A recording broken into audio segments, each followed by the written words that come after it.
మీ personal interviews మరియు వ్యాపార ప్రకటనల కొరకు ఈ నెంబర్ని సంప్రదించండి. మనం టీవీ ప్రేక్షకులకు నమస్కారం. నా పేరు డాక్టర్ శ్రీనివాస్ సైలస్. నేను సీనియర్ కన్సల్టెంట్ని, విశాఖపట్నం నుంచి మాట్లాడుతున్నాను. ఈరోజు ముఖ్యమైనటువంటి టాపిక్స్లో ఒక టాపిక్ ఏంటంటే షుగర్. తరచుగా ఈ మధ్యకాలంలో భారతదేశంలో ఎక్కువ మందికి షుగర్ వ్యాధిగ్రస్తులను చూస్తూ ఉన్నాం. రోజు రోజుకి ఆ సంఖ్య పెరుగుతుందనే విషయాన్ని మనందరికీ తెలుసు. షుగర్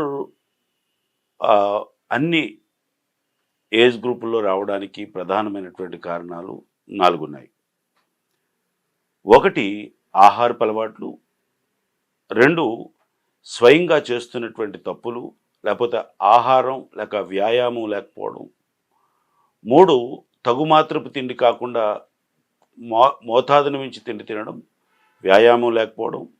అందులో పావలా వాటా అంటే ఒక 75% స్వయంకృప అపరాధం అయితే, ఆహారపు అలవాట్లు అయితే మరొక 25% కుటుంబంలో ఉన్నటువంటి పెద్దలకు, తల్లిదండ్రులకు, మేనమామలకు, అలా హెరిడిటరీ ప్రాబ్లం వల్ల కూడా షుగర్ వస్తూ ఉంది. ముఖ్యంగా షుగర్ రావడానికి ప్రధాన కారణాల్లో మన ఆహారపు అలవాట్లు అని చెప్పాలి. ఆహారాన్ని తగుమాత్రం తీసుకుంటే, పద్ధతిగా తీసుకుంటే, అంటే ఒక మోతాదులో తీసుకుంటే, ఆకలి వేసినప్పుడు మాత్రమే ఆహారాన్ని తీసుకుంటే అది ఆరోగ్యం. ఆహారాన్ని మోతాదుకు మించి ఎక్కువసార్లు తినడం వల్ల అది అనారోగ్యమని చాలామంది మనకు చెప్తూ ఉంటారు. అయితే నేటి రోజుల్లో కూడా అదే పరిస్థితి మనకు దాపరించింది. ముఖ్యంగా షుగర్ వ్యాధిగ్రస్తులు ఎక్కువ అవడానికి గల కారణం ఆహారపు అలవాట్లు, టెన్షన్ అనగా స్ట్రెస్ ఫీల్ అవ్వడం కూడా. అనేక మంది మందులు వాడుతున్నప్పటికీ కూడా ఇంకా షుగర్ కంట్రోల్ కాని వారు చాలామంది ఉన్నారు. వారందరికీ చెప్పేది ఏంటంటే, షుగర్ మందులు వాడడమే కాదు, దాంతోపాటు ఆహారపు అలవాట్లు, ఆహారపు నియమాలను మార్చుకోవడంతో పాటు వ్యాయామం రెగ్యులర్గా చేయడంతో పాటు మీ ఆలోచన పరిస్థితిని కూడా, అంటే మీ స్ట్రెస్, ఒత్తిడి, ఆలోచనను చక్కగా ఉంచడం, మెడిటేషన్ చేయడం చాలా ఇంపార్టెంట్. ఈ యొక్క షుగర్ వ్యాధిగ్రస్తుల్లో చాలామందికి వచ్చే షుగర్ ఎందువల్ల వస్తుందంటే, ముఖ్యంగా ఆహారాన్ని టైంకి తీసుకోకపోవడం, స్థూలకాయం అనగా ఒబిసిటీ అంటారు కదా, ఒబిసిటీ బరువు ఎక్కువ పెరగడం వల్ల, గ్లైసెమిక్ ఇండెక్స్ ఎక్కువ ఉన్నటువంటి ఆహార పదార్థాలను ఎక్కువగా తీసుకోవడం వల్ల, రోజులో 3 సార్లు కాకుండా, ఆకలేసినప్పుడు కాకుండా ఎప్పుడు పడితే అప్పుడు భోజనం చేయడం వల్ల షుగర్ వ్యాధిగ్రస్తులు ఎక్కువ అవుతున్నారని చెప్పాలి. అయితే 4 విష పదార్థాలు ఉన్నాయి మనం తింటున్న వాటిలో.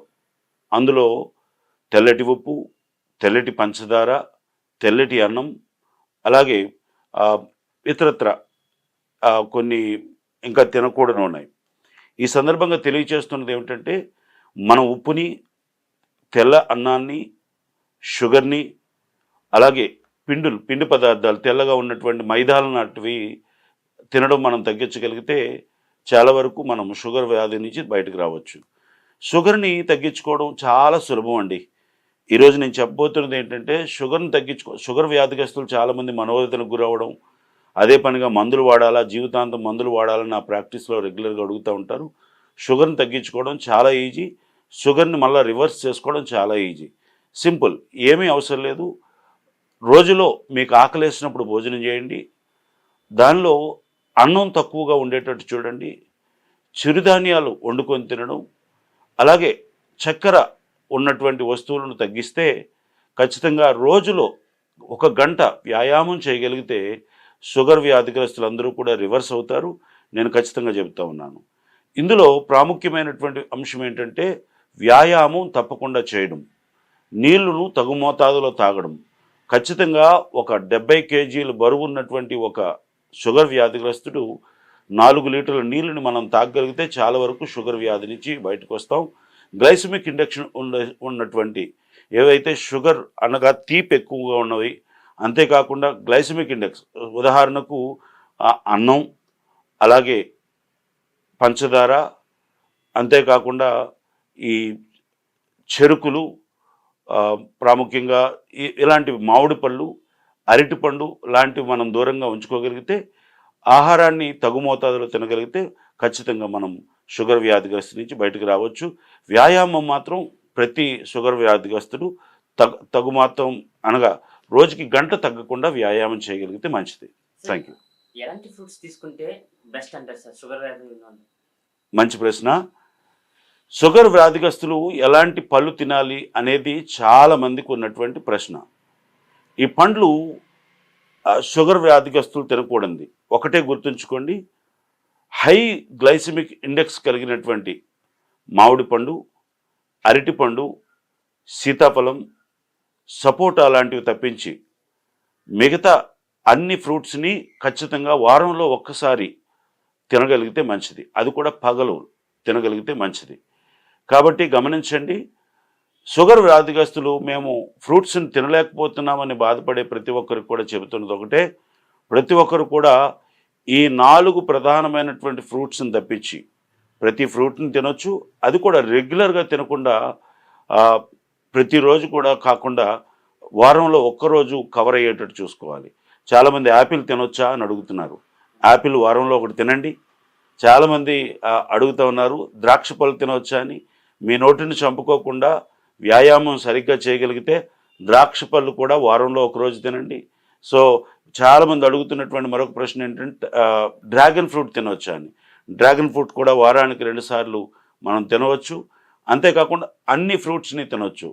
మరి అందరికీ తెలిసినటువంటి విషయమే, రెగ్యులర్గా షుగర్ వ్యాధిగ్రస్తులు తినాల్సినవి పపాయ అండ్ జామకాయని తినొచ్చని. సో జామకాయ, పపాయని ప్రతిరోజు అతి అనగా అవి బాగా ముగ్గిపోయి కాకుండా అటు దోరగా ముగ్గినటువంటి ప్రతిరోజు కూడా ఈ యొక్క పపాయ అండ్ జామకాయని తినొచ్చు. ప్రతి ఒక్కరు కూడా ప్రతిరోజు కూడా ఈ 4 ప్రధానమైనటువంటి ఫ్రూట్స్ని తప్పించి అనగా మామిడి పండు, అరటిపండు, సీతాఫలం, సపోటా తప్పించి ఈ 4 ఎందుకు తినకూడదంటే హై గ్లైసమిక్ ఇండెక్స్ కలిగినటువంటి ఫ్రూట్స్ కాబట్టి వాటిని కొద్దిగా దూరం పెట్టి మిగతా ఫ్రూట్స్ అన్నింటినీ వారంలో కవర్ అయ్యేటట్టుగా, అవి కూడా పగలు కవర్ అయ్యేటట్టుగా చూసుకోగలిగితే ఎటువంటి ప్రమాదం లేదు. ఖచ్చితంగా వీటితో పాటు మీ రెగ్యులర్ మందులను వాడుతూ నెమ్మదిగా మీ వ్యాయామం పెంచుతూ మీ ఆహార అలవాట్లు మార్చుకొని నెమ్మదిగా అన్ని ఫ్రూట్స్ని తినవచ్చు. తింటున్నటువంటి వారు తగు మోతాదులో మీ తృప్తి కొరకు తినాలి తప్ప కడుపు నిండా ఫ్రూట్స్ తినడం అంత మంచిది కాదు. కాబట్టి వాటర్ తగు మోతాదులో తాగితే రానున్నటువంటి రోజుల్లో మీ మందులు తగ్గించుకోవచ్చు, మీ ఇన్సులిన్ డోస్ కూడా తగ్గించుకోవచ్చు. నెమ్మదిగా మీ వ్యాయామం వల్ల ప్రతిరోజు కూడా మీరు రెగ్యులర్గా వ్యాయామం చేయగలిగితే మీ షుగర్ కొద్ది రోజులు కంట్రోల్కి వస్తుంది. నెమ్మదిగా షుగర్ వ్యాధి నుంచి బయటకు రావచ్చు. Thank you. సార్ షుగర్ వ్యాధి ఉన్నాడు ఖచ్చితంగా ఇన్సులిన్స్ వాడాల్సిన అవసరం ఉందా సార్? లేదండి. షుగర్ వ్యాధిగ్రస్తులు ఎవ్వరూ కూడా ఇన్సులిన్ వాడాల్సిన అవసరం లేదు. ఇన్సులిన్ ఎప్పుడు వాడాలంటే కంట్రోల్ కానటువంటి షుగర్ స్థాయికి వెళ్ళిపోయినప్పుడు, అనగా 400 పైన దాటిపోతున్నప్పుడు, మందులు వారి మీద పనిచేయడం మానేసినప్పుడు, వీటినే డయాబెటీస్ అంటే అన్కంట్రోల్ డయాబెటీస్ అంటారనమాట. అంటే డయాబెటీస్ కంట్రోల్ కానటువంటి వ్యక్తులు ఖచ్చితంగా ఇన్సులిన్కి వెళ్ళాల్సి ఉంటుంది. ఇన్సులిన్ మీ స్థాయిలో వాడకూడదు. ఇది ఖచ్చితంగా డాక్టర్ గారు పర్మిషన్ తోటే వాడాలి. రెండో అంశం, చాలామంది షుగర్ వ్యాధిగ్రస్తులు మమ్మల్ని అడుగుతున్నటువంటి ప్రశ్న ఏమిటంటే షుగర్ కంట్రోల్ అవ్వడానికి ఇన్సులిన్ మంచిదా, టాబ్లెట్స్ మంచివా అని కూడా అడుగుతూ ఉన్నారు. వాస్తవానికి ఒక స్థాయిలో షుగర్ 400 పైచీలకు దాటిపోయిన ప్రతి ఒక్కరు కూడా టాబ్లెట్లు వాడడం కంటే ఇన్సులిన్ వాడడమే మంచిది. అయితే ఇన్సులిన్ ప్రతి ఒక్కరూ వాడాల్సిన అవసరం లేదు. మందులు పనిచేయగలిగితే, మీ ఆహారపు అలవాట్లు మార్చుకోగలిగితే, మీ స్ట్రెస్ ఒత్తిడిని సరిగ్గా కంట్రోల్ చేసుకోగలిగితే, మీ నిద్ర ఖచ్చితంగా 7 నుంచి 8 గంటలు నిద్రపోగలిగితే రానున్నటువంటి రోజుల్లో ఏ ఇన్సులిన్ లేకుండానే మీ యొక్క డయాబెటీస్ని తగ్గించుకోవచ్చు. డయాబెటీస్ ఉన్నటువంటి ప్రతి ఒక్కరూ ఇన్సులిన్ వాడాల్సిన అవసరం లేదు. ఒక స్థాయిలో అంటే 400 పైచీలకు దాటి వారి మీద మందులు ప్రభావవంతంగా పనిచేయనప్పుడు మాత్రమే ఇన్సులిన్ వాడాల్సి వస్తుంది. ఇన్సులిన్ అందరికీ కాదు, ఒక 10% పీపుల్కు మాత్రమే.